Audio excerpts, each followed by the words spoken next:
Is this some kind of joke? The words, sharp and laced with derision, sliced through the humid afternoon air. Officer Ava Johnson, barely 3 years on the force and wearing her authority like a new uniform, stepped out of the patrol car. Her mirrored sunglasses hid her eyes, but not the contemptuous curl of her lip. James Harris, 82 years old, remained still on his motorcycle. His hands, gnarled by age but steady as stone, rested on the handlebars of the vintage Harley-Davidson. His calm, pale blue eyes were fixed on the hazy horizon, seemingly indifferent to the flashing lights that painted the roadside in strokes of red and blue. The officer's partner, an older, heavier man named Carter, got out more slowly, his expression one of weary resignation. "License and registration, and shut that damn bike off now, sir." Johnson's voice was a drill sergeant's bark, ill-fitting her youthful face. One hand rested casually, almost theatrically, on her holstered weapon. What none of them realized was that in less than 5 minutes, an entire platoon of soldiers, led by a major in full dress uniform, would be converging on this exact spot. They weren't coming for the police. They were coming for the old man suffering the cops' abuse. The journey that had led James to this roadside confrontation didn't begin when he'd kicked his motorcycle to life an hour ago. It had begun at 0500 hours that morning, just as it had every morning for the past 60 years. The sun was still a vague promise below the eastern ridgeline when James's feet hit the cool wooden floor of his small, secluded cabin. There was no alarm clock. His body, a timepiece calibrated by decades of discipline, simply knew. His routine was a silent, graceful ballet of self-sufficiency. He ground the coffee beans by hand, the rhythmic crunching sound filling the quiet kitchen.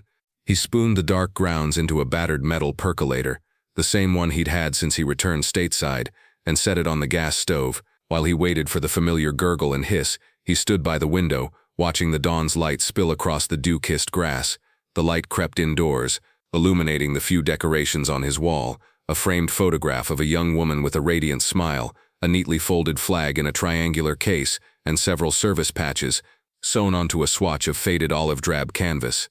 At the far end of the living room sat the most significant object in the house, a weathered footlocker, military-issue green, its stencils faded but still legible. It was scarred, dented, and secured with a heavy rust-pocked padlock. It looked ancient and obsolete, a relic of a forgotten war, but like its owner, it held more history and strength than any casual observer could ever guess. He poured the steaming coffee into a thick ceramic mug. The rich, dark aroma was a comfort, a daily anchor to the present. He took a sip, the heat sharp and welcome. As he set the mug down on a small table next to his leather jacket, the metallic clink of a stray zipper pull against the tabletop sent a shockwave through his memory. For a fraction of a second, the scent of coffee was replaced by the smell of rotor wash and hot metal. The quiet hum of the refrigerator became the distant, terrifying chatter of automatic gunfire. The red dust of a long-forgotten landing zone coated his tongue. Shouted orders, names of men long dead, echoed in his skull. Then, just as quickly, the kitchen clock on the wall clicked over to the next minute, and the phantoms receded. He was James Harris again, an old man in a quiet cabin, the ghosts held at bay for another day. He believed that life's greatest, cruelest irony was that those with the most to teach often looked as though they had nothing left to say. Time had a way of eroding the exterior, of painting strength as frailty and wisdom as dotage. It stripped away the uniform, the muscle, the sharp-eyed certainty of youth, leaving behind a facade of vulnerability. But it couldn't touch the engine within. People see the rust, he thought, and they forget the machine still runs. They saw his wrinkled skin and stooped shoulders and missed the coiled readiness in his posture, the practiced economy of his movements. His situational awareness, honed in jungles where a snapping twig could mean the difference between life and death, was as sharp as ever. He noticed things, the way Officer Johnson stood, her weight on her back foot, a sign of arrogance, not readiness. The way her partner Carter kept his eyes moving, scanning the road, a sign of a man who was just doing a job, not seeking a confrontation. He possessed a lifetime's patience, a reservoir so deep that the petty frustrations of the modern world were but ripples on its surface. Before zipping up his worn leather jacket, a second skin that smelled of oil, road dust and time, he paused. He walked over to a small mahogany writing desk in the corner. From the top drawer, he carefully removed a single yellowed and creased piece of paper. He unfolded it with a reverence usually reserved for sacred texts. The ink was faded, the handwriting a hurried scrawl. "Mac, if you're reading this, it means I didn't make it off the hill. Don't you dare mourn me. We knew the deal. But I'm making you a promise, and I'm holding you to it. 50 years from today. High noon. At the memorial, they're bound to build for us fools eventually. If we're still breathing, we'll be there. We'll raise a glass to the ones who aren't. Don't you be late. Yours, Charlie. Today was the day. 50 years. To the hour. He was going to meet Charlie. Or at least, the promise of him. He tucked the letter into the inner pocket of his jacket, zipping it up over his heart. It was this promise, this sacred duty that the young officer was now interrupting. I asked for your license and registration, old man. Officer Johnson's voice snapped him back to the roadside. Her tone had sharpened, her impatience growing. Are you deaf? Her partner, Officer Carter, shifted uncomfortably. Let's just see his papers.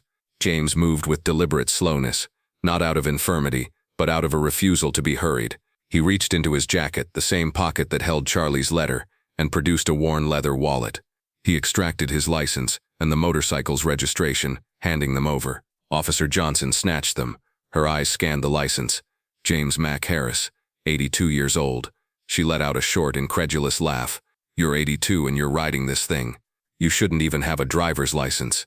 She turned her attention to his jacket, specifically to a small circular patch on his right shoulder. It was faded, the threads worn thin. It depicted a simple skull, stark and unadorned. To her it was the mark of an outlaw, a wannabe tough guy clinging to a long-lost youth. What's this supposed to be? She asked, flicking the patch with her finger. Member of the Badbacks biker gang, the Arthritis Brigade. James's eyes, which had been on the horizon, slowly moved to meet hers. For the first time he spoke. His voice was low and raspy, like gravel turning over. That's a piece of history, officer. It's a piece of junk on a junk bike, she retorted, turning to walk back to the patrol car. I'm running your name. Don't go anywhere. She slid into the driver's seat, her fingers flying across the laptop keyboard. Carter leaned against the passenger door, his arms crossed. You're laying it on a bit thick, Ava, he murmured, loud enough for only her to hear. The guy is a road hazard, she shot back, not looking up from the screen. An 82-year-old on a Harley with an attitude. I'm doing a public service here. The computer search came back clean. No warrants, no priors, a perfect driving record stretching back 65 years. A wave of frustration washed over Johnson. There was no legitimate reason to hold him, but she couldn't stand the old man's quiet defiance, his infuriating calm. It felt like he was mocking her. She decided to create a reason. She got out of the car again, a new, harder edge to her demeanor. All right, Mr. Her demeanor. Harris, she announced, her voice carrying to the small group of onlookers that had started to gather at a nearby bus stop. I'm not satisfied that you're fit to operate this vehicle. Your speech is slow and you seem disoriented. I need you to step off the motorcycle. I'm going to conduct a search for any illegal substances or prescription medication you might be taking. This was the escalation, the public humiliation. James swung his leg over the bike, his movements stiff but steady. He stood before her, a full head shorter, his frame thin beneath the bulky jacket, and simply waited. He radiated an unshakable patience, a stoicism that was more powerful than any protest. He had stood on blistering hot tarmacs and in frozen muddy trenches under the scrutinizing gaze of men far more dangerous than this young, arrogant officer. Her condescension was a mild irritant, a gnat buzzing around a granite monument. Hands on the hood of the patrol car, she ordered. He complied without a word. She began a pat-down, her hands running over his body in a way that was unnecessarily rough, designed to provoke. The crowd murmured. Phones were now raised, small glass eyes recording the scene. The narrative was clear to them. A young, aggressive cop bullying a helpless old man.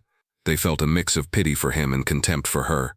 What's in this pocket? Johnson asked, feeling the faint rectangular outline of the letter. Personal, James said, his voice still quiet. We'll see about that. She started to reach inside his jacket. You have no cause to do that, officer, James stated flatly. It wasn't a question or a plea. It was a statement of fact.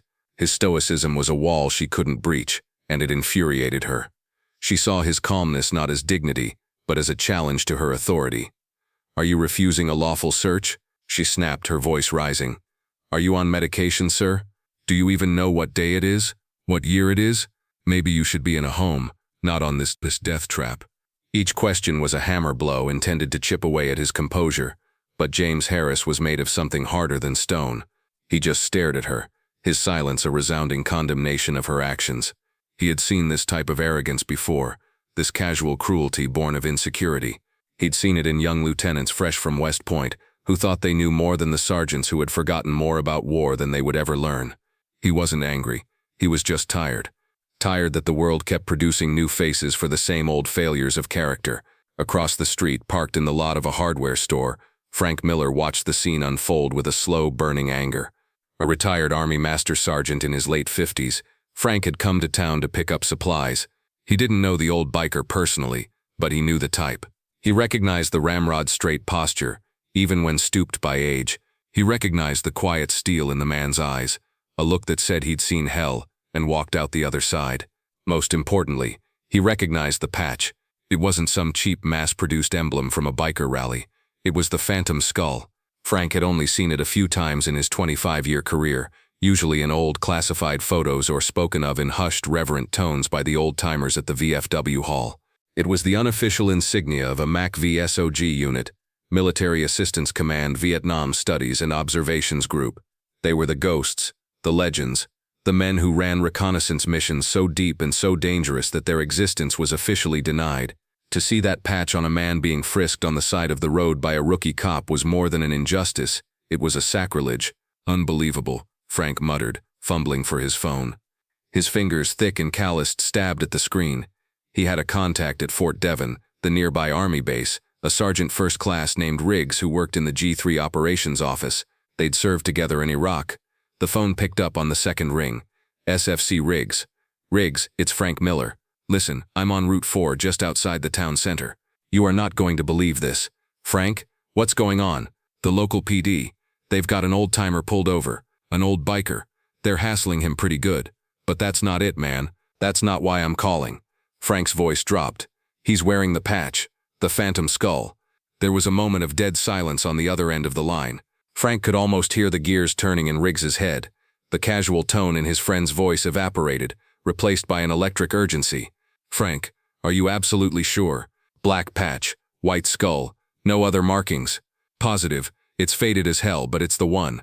Stay on the line. Describe the man to me. And the bike. As Frank described the old man's weathered face, his calm demeanor, the vintage Harley, he could hear the furious clicking of a keyboard on the other end. Lean build, pale blue eyes, probably in his 80s, Riggs repeated the words as he typed. There was a sharp intake of breath.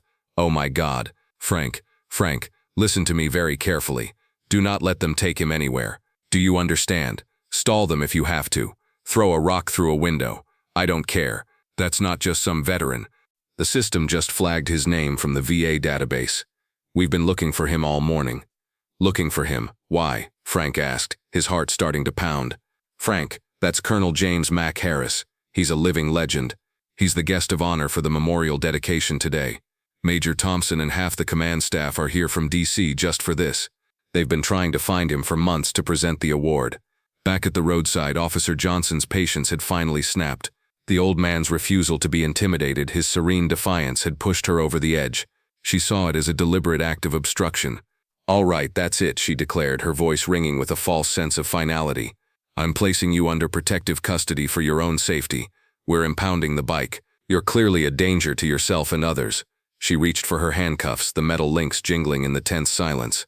It was the point of no return, the final definitive error in judgment. As her fingers brushed the cold steel, James finally broke his silence again.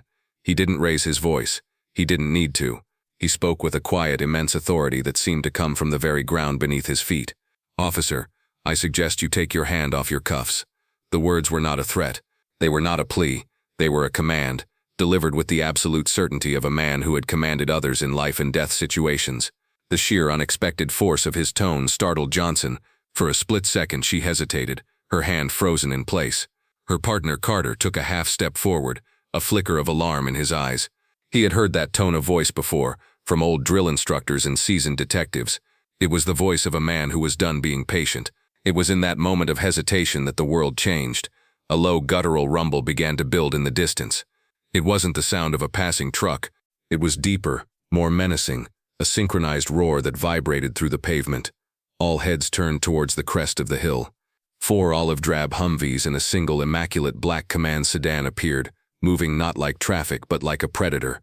They advanced in a perfect disciplined convoy, their presence sucking all the air out of the scene. They pulled over with military precision, forming a formidable cordon around the traffic stop. Their emergency lights flashed in silent rhythmic pulses, but there were no sirens. They didn't need them. Their arrival was an announcement in itself. Doors opened in perfect unison. From the Humvees, 25 soldiers in crisp army dress uniforms disembarked. They moved with a fluid, coordinated grace, fanning out to secure the area, their polished boots clicking on the asphalt. Their faces were impassive, their posture rigid. The small crowd of onlookers fell completely silent, their phones held forgotten in their hands. Officers Johnson and Carter were frozen, their mouths agape, looking like statues of disbelief. The rear door of the black sedan opened. A man in his mid-40s stepped out. His uniform was immaculate, the creases sharp enough to cut glass. A silver oak leaf insignia gleamed on each of his shoulders. He was a major, and he moved with an aura of absolute, unquestionable purpose. He strode forward, his eyes locked on James Harris. He walked past Officer Johnson as if she were a piece of street furniture, his gaze never wavering. He stopped precisely 3 feet in front of the old man. Then, in the ringing silence, he brought his right hand up in a salute so sharp, so powerful it seemed to cleave the air. The crack of his hand hitting the brim of his service cap was like a rifle shot. "Colonel Harris, sir." The major's voice was clear and resonant, filled with a profound respect that bordered on reverence. "Major Thompson, apologies for the delay, sir. We were afraid we'd missed you." Johnson blinked, the word colonel failing to compute. "See, Colonel?" she stammered, looking from the major to the old man in the worn leather jacket. "This man, there must be some mistake." Major Thompson finally turned his head, his gaze falling upon her. His eyes were as cold and hard as chips of ice. "There is a mistake here, officer," he said, his voice dangerously low. "But it is not ours." He took a half-step toward her, his presence utterly commanding. "The piece of junk patch you were mocking is the unit insignia of the Studies and Observations Group, a special operations force whose members were hand-picked for the most hazardous missions of the Vietnam War. They operated in secret, and most of their records remain classified to this day." He paused, letting the weight of his words sink in. He then gestured with his chin toward James, who stood watching, his expression unreadable. "The man you are harassing, the man you threatened to place in protective custody, is Colonel James Mac Harris. He is the recipient of the Distinguished Service Cross, 3 Silver Stars, and 4 Bronze Stars with Valor. He is the man who, on the night of March 12, 1968, after his entire 12-man team was wounded or killed during an ambush deep in enemy territory, single-handedly held off an enemy battalion at Firebase Kilo for 12 hours, calling in airstrikes on his own position to protect the intelligence his team had gathered. He is the guest of honor at a memorial dedication ceremony today at the state capitol, a ceremony for the very men who died under his command. He is not a road hazard, officer. He is a national hero. He is the reason that memorial even exists." The major's words fell like hammer blows into the stunned silence. The transformation in the atmosphere was absolute. The murmurs from the crowd were no longer of pity but of pure, unadulterated awe. Phones were up again, but now they were recording a legend. Officer Johnson's face had gone from flushed with anger to a ghostly white. The color drained from her face as if a plug had been pulled. Her partner, Officer Carter, looked down at his shoes, wishing the asphalt would open up and swallow him whole. Across the street, Frank Miller allowed himself a slow, grimly satisfied nod. He had seen disrespect, and now he was witnessing vindication in its purest form. A young boy in the crowd turned to his father and whispered, his voice full of wonder, "Is that a real superhero?" Johnson's mouth opened and closed, but no sound came out. She looked as though she'd been struck by lightning. Finally, she managed a weak, stammering apology. "Major, sir, our procedures. It was a misidentification." Major Thompson cut her off with a sharp, slicing motion of his hand. "Your procedure is a disgrace," he said, his voice dropping to a glacial whisper. "You saw a jacket, not a man. You saw age, not history. You looked, but you did not see." The rebuke hung in the air, heavy and damning. But then a quiet gesture changed the direction of the current. James Harris, Colonel Harris, raised a hand, a simple, placating motion that nonetheless carried immense weight. The major immediately fell silent, his deference to the old man absolute. James turned his gaze fully onto Officer Johnson. The hardness was gone from his eyes, replaced by a profound and weary sadness. He looked at her not as a colonel to a subordinate, or a victim to an aggressor, but as an old man to a young woman who had much to learn. "The uniform you wear gives you authority, young lady," he said, his voice quiet but carrying across the silent scene. "It doesn't give you judgment. That you have to earn, every single day." Major Thompson nodded to one of his aides, who discreetly made a phone call. The conversation was brief, the tone clipped and official. The man on the other end was the town's chief of police, a former Marine captain who, upon hearing the name Colonel James Harris and the context of the situation, became audibly apoplectic. The fallout was swift, but not in the way Johnson feared. She wasn't fired. Colonel Harris wouldn't have wanted that. Instead, a week later, an official directive came down from the chief's office. A new mandatory training program was to be established for the entire department. Veteran awareness and de-escalation. It would be co-developed and taught in partnership with the command staff from Fort Devon. The chief's memo made it clear that this was not a punishment, but a corrective action to ensure that the honor of those who served would never again be tarnished by ignorance on the streets of their own town. The first two names on the mandatory attendance roster were Officer Ava Johnson and Officer Ben Carter. The story, along with cell phone footage of the major's salute, went viral in the local news, becoming a potent lesson in humility for the entire community. A week after the incident, a small, unassuming sedan kicked up dust as it made its way down the long gravel lane leading to James Harris's cabin. Ava Johnson was behind the wheel, wearing civilian clothes. She felt a knot of anxiety tighten in her stomach. She found the colonel in his open-air workshop, a converted barn next to the cabin. He was working on his Harley. The bike, which she had so callously called a death trap, was gleaming. The chrome shone like a mirror, the black paint deep and lustrous. He was carefully polishing a fender with a soft cloth. He looked up as she approached, his expression neutral.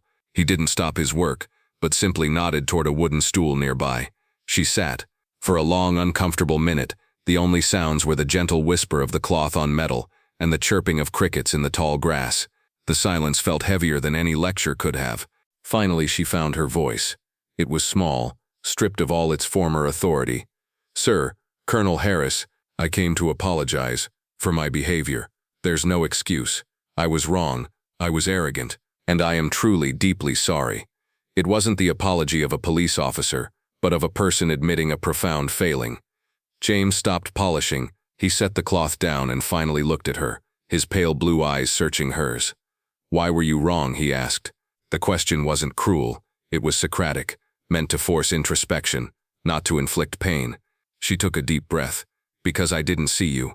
I saw what I expected to see. An old man who didn't belong on a powerful machine. A patch I didn't understand. I judged you based on the cover, and I didn't even bother to read a single page." He nodded slowly, accepting her answer. His gaze drifted to the corner of the workshop where the old olive-drab footlocker sat against the wall. It looked out of place amidst the polished tools and gleaming motorcycle parts. "That box," he said, his voice taking on a distant quality. "It's been with me for 60 years, carried it across 3 continents. It's dented, it's scarred, it's ugly as sin. Most people would see it as junk, something to be thrown out and replaced with something new and shiny." He paused, his eyes still on the locker. "But everything that has ever truly mattered to me is inside it. Letters from my wife, my daughter's first drawing, medals I never look at, the dog tags of men who didn't come home. People are a lot like that box, officer. The outside gets weathered by time and hardship. The paint gets scratched, but you have no idea the history it's holding, or the strength it's protecting, until you take the time to look past the dents and a little rust." He turned his gaze back to his motorcycle, a faint smile touching his lips. He ran a hand over the fuel tank, a gesture of deep affection. "This old bike, it's got scars, plenty of them, but it still has roads to travel. So do I, and so do you. Never assume someone's journey is over just because their hair is gray." If this story of valor moved you, please hit the like button and subscribe to our channel. Your support helps us continue to share the stories of heroes who walk among us.